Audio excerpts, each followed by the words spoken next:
वादा जी आज ऐतिहासिक गुरुद्वारा वाहिगुरु। मैं ये बोलूँगा कि जो गुरुद्वारे की जो ऑर्गेनाइजेशन है उन्होंने बहुत अच्छा प्रबंध किया कि मैं दर्शन कर पाऊँ ढंग से, समय से, और अपना मत्था टेक पाऊँ कि सब जगह पूरे देश में सुख शांति का माहौल रहे, भाईचारे का माहौल रहे, और जो सबको पता है कि गलत हो रहा है जो सरकार कर रही है हर तरीके से, उस पर रोक हो और प्रभु की कृपा हो। तो इसलिए मैं यहाँ आया हूँ। मेरा धार्मिक दौरा पूरे देश में होता है, तो मैं यहाँ आया हूँ और मत्था टेका है और प्रार्थना की है कि जो राहुल और प्रियंका मेहनत कर रहे हैं वो सही हो और लोग जागरूक हो, जो देश की जनता है वो जागरूक हो, वो समझे, राहुल की मेहनत को समझे, और उन्होंने सबूत दिए हैं, हर चीज़ है वहाँ। और मुझे लग रहा है कि अगर अब हम जागरूक नहीं होंगे तो ये सरकार गलत तरीके से जीतती रहेगी, चलती रहेगी, और बांटेंगे लोगों को और लोगों को और मुश्किल में डालेंगे। तो ईडी द्वारा इल्जाम लगाया कि आपने मृत व्यक्ति के नाम पर दोष डाला है जो भूमि अधिग्रहण है। देखिए,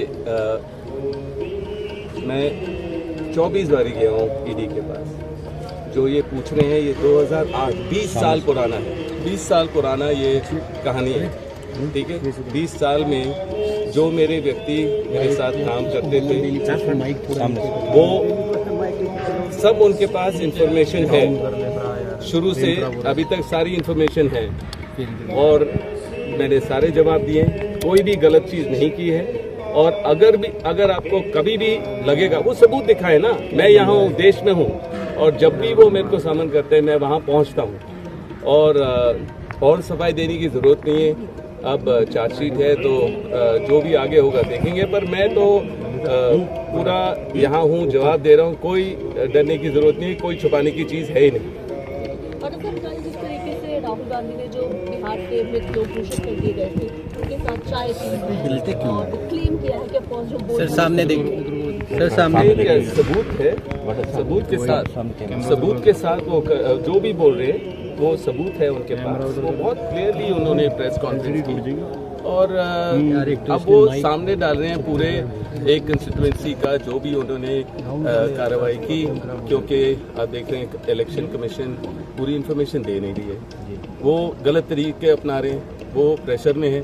जैसे आपने ईडी के बारे में पूछा, वो भी खाली अंदर में से बोलते हैं कि अब मैं क्या करूं, प्रेशर ऊपर से है सर, क्योंकि इनके जो इल्ज़ाम है उनको भी पता है बेबुनियाद है।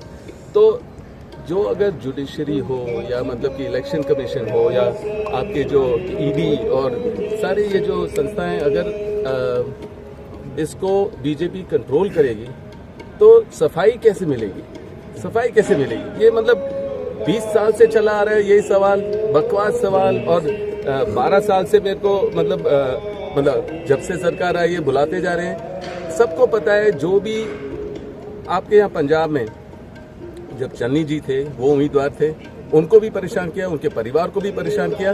जब वो इलेक्शन जीत गए यहाँ और दूसरी पार्टी आ गई तो फिर उन्होंने वो सारे कहानी भूल गए, जो इल्ज़ाम थे वो भूल गए।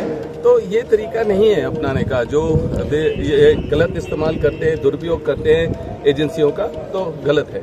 तो हाँ जी, इलेक्शन कमीशन कह रहा है कि सबूत जो है राहुल गांधी जी के पास या फिर प्रियंका गांधी जी को वो जमा कराएं और एक शपथ पत्र दें। ये पहले वो भी तो जवाब दें ना, किस तरीके की इलेक्शन हो रही है, जो कार्रवाई की है उसकी वो जवाब नहीं देना चाह रहे हैं। तो बस वो कहते हैं आप ओथ दीजिए।